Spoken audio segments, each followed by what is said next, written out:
इथं सिरसळ्यामध्ये केंद्रीय कृषी मंत्री आले. ग्लोबल विकास ट्रस्टचे मयंक गांधीच्या या आयोजित शेतकरी संवाद मेळाव्याला तुम्हीही आलात. एकूण कार्यक्रमाबद्दल तुम्हाला काय वाटतं? आपल्या भागातील सर्वात प्रथम शेतकऱ्यांसाठी हा जो मोठा कार्यक्रम होता, या कार्यक्रमामध्ये परिसरातील म्हणण्यापेक्षा जवळपास माजलगाव तालुक्यातील, परळी तालुक्यातील, पाथरी तालुक्यातील अनेक शेतकरी या ठिकाणी या कार्यक्रमासाठी हजर राहिले होते. तसेच यावर्षी जे आपले कृषी मंत्री होते ते आले होते. त्यांनी शेतकऱ्यांसाठी भरपूर सुविधांची माहिती सांगितली. त्यासाठी शेतकऱ्यांना भरपूर असे फायदे होणार आहेत. तसेच यावर्षी जास्त पाऊस झाल्यामुळं काही लोकांचं, शेतकऱ्यांचं बरंचसं नुकसान झालं आहे. त्या नुकसानीबद्दल पण त्यांनी काय करायचं, कसं करायचं किंवा त्यासाठी कशा पद्धतीने मदत करता येईल याची पण माहिती सांगितली. त्याचप्रमाणे जे आपले मयंक गांधी सर जे आहेत, त्यांनी आपल्या सिरसाळा भागातील, आमच्या भागातील जेवढा शेतकरी वर्ग आहे त्यांच्यासाठी खूप काही प्रयत्न केलेले आहेत. परत त्यांनी शेतकऱ्यांना काही जे आता पावसा पाण्यामुळे ज्या लोकांचं काही नुकसान झालं होतं, अशा लोकांना पण त्यांनी राशन दिलं. घरोघरी जाऊन त्यांनी राशन दिलं.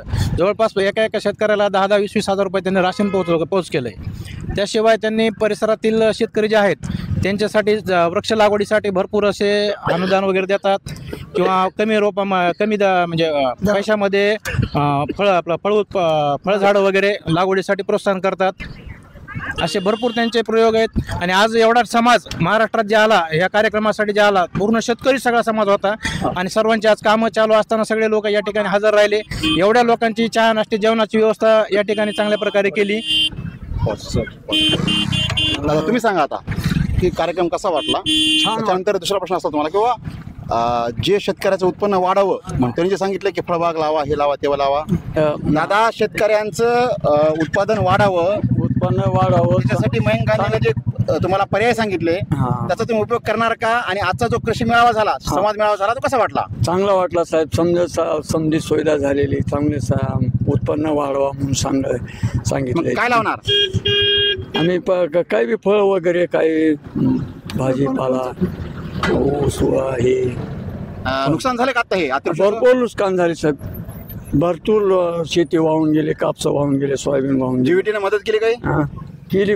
केली काही सरकारी मदत केली, करायली. तर सध्या जे प्रश्न चर्चेत आहे शेतकरी कर्जमाफीचा, काय वाटतं? कर्जमाफी होईल का? कर्जमाफी करावं शेतकऱ्याची, ही समजेची शेतकऱ्याची विनंती आहे साहेब. काही आता केंद्रीय मंत्री यांना काही महिलांना असं बोलले की लाडकी बहीण बंद करा, पण कर्जमाफी करा. कर्जमाफीचा बरोबर, कर्जमाफी करा साहेब, लाडकी बहीण बंद करा.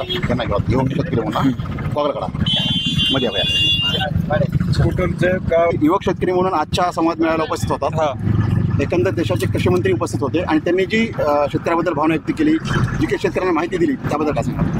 नमस्कार, माझं नाव महेश गोविंद लहाने. मी हेळंब गावावरून आलो आहे. इथून एक कमीत कमी 40, 50, 45 किलोमीटर लांब माझं गाव आहे. पण मला असा एक मेसेज भेटला की इकडं म्हणजे असा शेतकरी संवाद मेळावा चालू आहे. तर मी माझ्या मित्र मंडळींना घेऊन इथं उपस्थित राहिलो.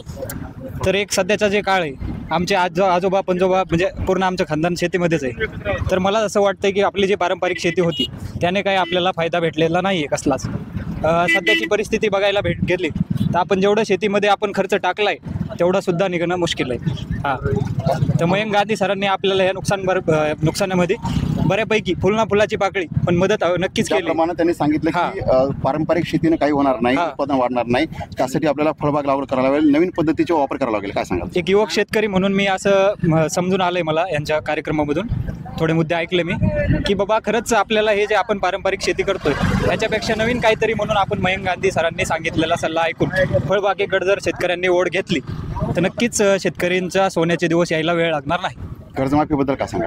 कर्जमाफी काळाची गरज आहे. सध्या शेतकऱ्यांची जी परिस्थिती आहे याबद्दल नक्कीच कर्जमाफी व्हायला पाहिजे. आज ग्लोबल परळीच्या माध्यमातून किंवा JVTच्या माध्यमातून केंद्रीय कृषी मंत्री शिवराज सिंह चौहान आज तुमच्या गावात आले होते आणि त्यांनी अनेक बाबीबद्दल शेतकऱ्यांशी संवाद साधला, थेट संवाद. आतापर्यंत कुठलाही कृषी मंत्री आम पब्लिकमध्ये जाऊन भेटला नव्हता. काय सांगा? मी पहिल्यांदा माझं नाव सांगतो. माझं नाव रतन अंगतपडे, गाव रेवली. पहिल्यांदा आपल्या गावामध्ये केंद्रीय मंत्री, कृषी मंत्री आपल्याला थेट शेतकऱ्याशी संवाद साधण्यासाठी आले. मयंक गांधी सरांना त्यांना विनंती केली की आमच्या शेतकऱ्याचे दुःख ऐकून घेण्यासाठी तुम्ही आमच्या गावामध्ये या म्हणून. ते आले. पण मी अशी विनंती करतो की आपल्या स्थानिक आमदारांना सुद्धा इथं यायला पाहिजे होतं. आपल्या पशुसंवर्धन मंत्री पंकजाताई आपल्या तालुक्याच्या आहेत, त्यांनी पण ह्याच्यामध्ये थोडं लक्ष घालायला पाहिजे होतं. दुसरे मंडळी समजा बजरंग बाप्पा सोनवणे सगळ्यांनीच येऊन आपल्या शेतकऱ्याचे दुःख आपणच जाणून घ्यायचे नाही म्हणल्यास मग घ्यायचे पण त्यांना यायला पाहिजे होतं. त्यांना दुःख जाणून घ्यायला पाहिजे होते. मेन शेतकऱ्याची समस्या काय आहे? आज शेतकऱ्याची सोयाबीन पाण्यानं गेली, कापूस पाण्यानं गेला, पूर्ण शेती वाहून गेली. मग हे प्रश्न शेतकरी त्यांना मांडणार होते, त्यांना ऐकून घेण्यासाठी यायला पाहिजे होतं.